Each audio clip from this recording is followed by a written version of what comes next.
Bismillahirrahmanirrahim. Assalamualaikum warahmatullahi wabarakatuh. Alhamdulillahirabbil alamin wassalatu wassalamu ala asyrafil anbiya'i wal mursalin sayyidina Muhammadin wa ala alihi washabbihi ajma'in, ma ba'd. Hadirin dan hadirat sidang jamaah zuhur yang insyaallah dimuliakan Allah Subhanahu wa taala. Alhamdulillah pada siang hari ini Allah Subhanahu wa taala masih memberi kita kesehatan, terutama iman yang kuat untuk bisa hadir di Masjid Umar bin Khattab Kampus 2 Universitas Muslim Indonesia untuk menaikkan ibadah zuhur secara berjamaah. Pada kesempatan ini saya atas nama pribadi dan keluarga besar menyampaikan selamat memasuki tahun baru 2023 Miladiah yang hari ini sudah tanggal 2. Semoga insyaallah tahun 2023 ini kita semua diberikan kesehatan, diberikan umur yang panjang, diberikan keberkahan dalam hidup, dan juga Universitas Muslim Indonesia yang kita cintai ini akan senantiasa lebih sukses lagi dari apa yang tercapai pada tahun 2022. Selain itu kita bisa berupaya untuk berhijrah dari suasana yang mungkin saja selama setahun lalu ada hal-hal yang kurang baik, dan kita berniat untuk melakukan yang terbaik di tahun 2023 ini. Dan terutama ya karena kita sebagai sivitas akademika Universitas Muslim Indonesia berharap bahwa apa yang dibayangkan oleh dunia bahwa tahun 2023 ini adalah tahun yang akan menjadi ujian bagi perekonomian dunia, akan menjadi dunia akan menjadi suram dari sisi ekonomi. Mudah-mudahan insyaallah Universitas Muslim Indonesia tetap akan eksis dan senantiasa meningkatkan kesejahteraan seluruh sivitas akademika umum. Karena itu Rektor Universitas Muslim Indonesia telah mencanangkan untuk menjadikan UMI ini Embracing Smart University, menjadikan UMI lebih maju dalam digitalisasi, sehingga ke depan insyaallah apa yang dicita-citakan bisa terwujud.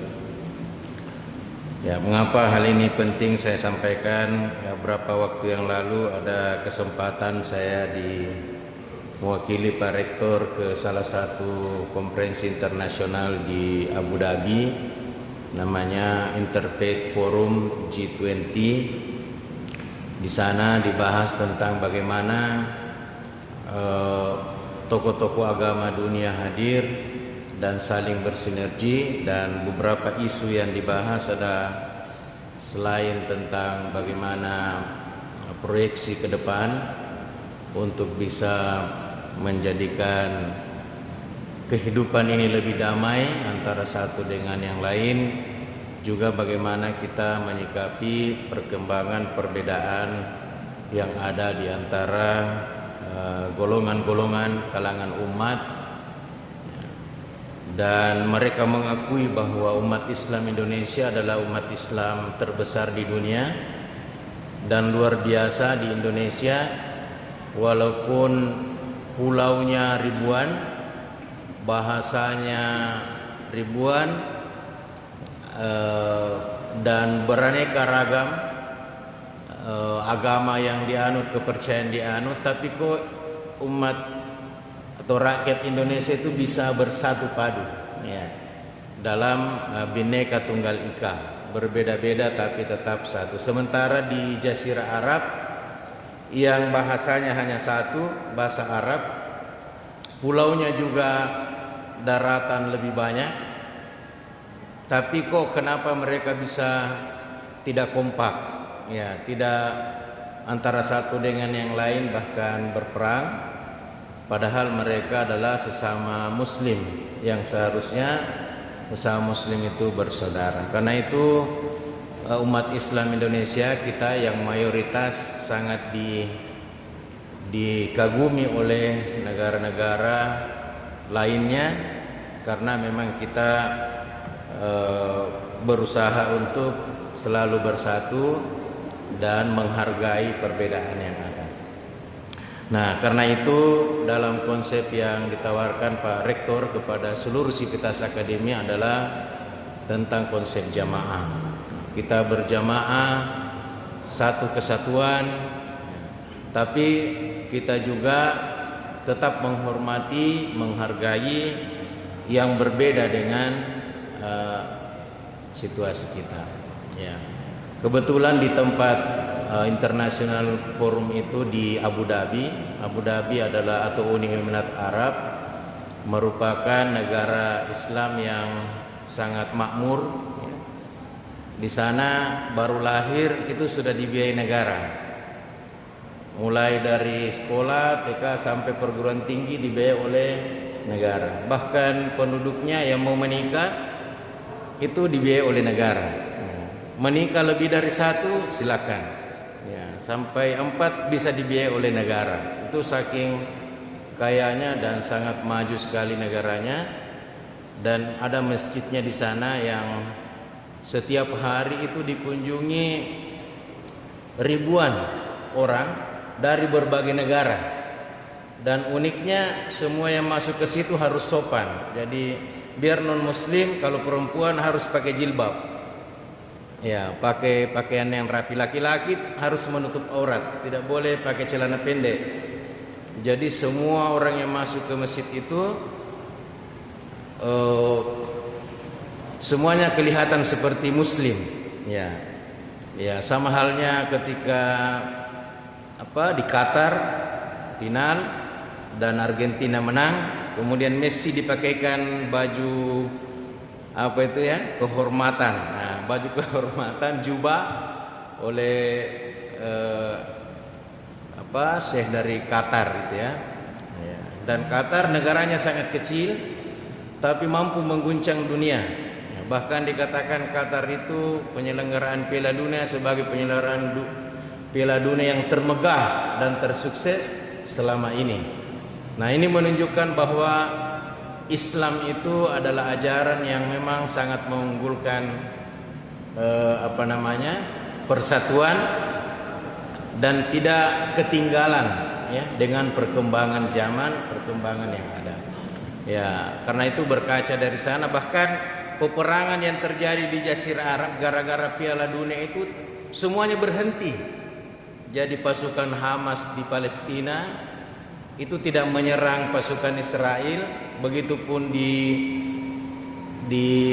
negara-negara Islam lainnya berhenti semua selama Piala Dunia. Ya, karena itu ada yang mengatakan sebaiknya Piala Dunia jangan sekali 4 tahun, sebaiknya tiap tahun saja supaya tidak ada perang di sana. Ini memberi kedamaian dan negara Islam tidak kaku dengan kemodernan. Jadi misalnya seperti pesawat Jerman yang bergambar LGBT tidak boleh masuk di sana. Kalau azan berhenti main bola, hormati azan dan seterusnya. Artinya Islam itu tidak alergi dengan perkembangan sosial kemodernan masyarakat. Dan itulah yang dianut di negara-negara seperti Uni Emirat Arab itu, masyarakatnya muslim tapi mereka menerima perbedaan-perbedaan yang datang dari berbagai negara. Ya, itulah memang dalam Al-Quran disebut bahwa kita diciptakan bersuku-suku, berbangsa-bangsa, ya, tapi kita lita'arafu, untuk saling kenal, saling melengkapi antara satu dengan lainnya, sehingga kita bisa hidup tentram, damai dan sejahtera. Ya, karena itulah Universitas Muslim Indonesia yang kita cintai ini, walaupun kita lebih besar muslim, tapi kita juga menerima non muslim. Kita menerima orang-orang yang berbeda dengan keyakinan kita.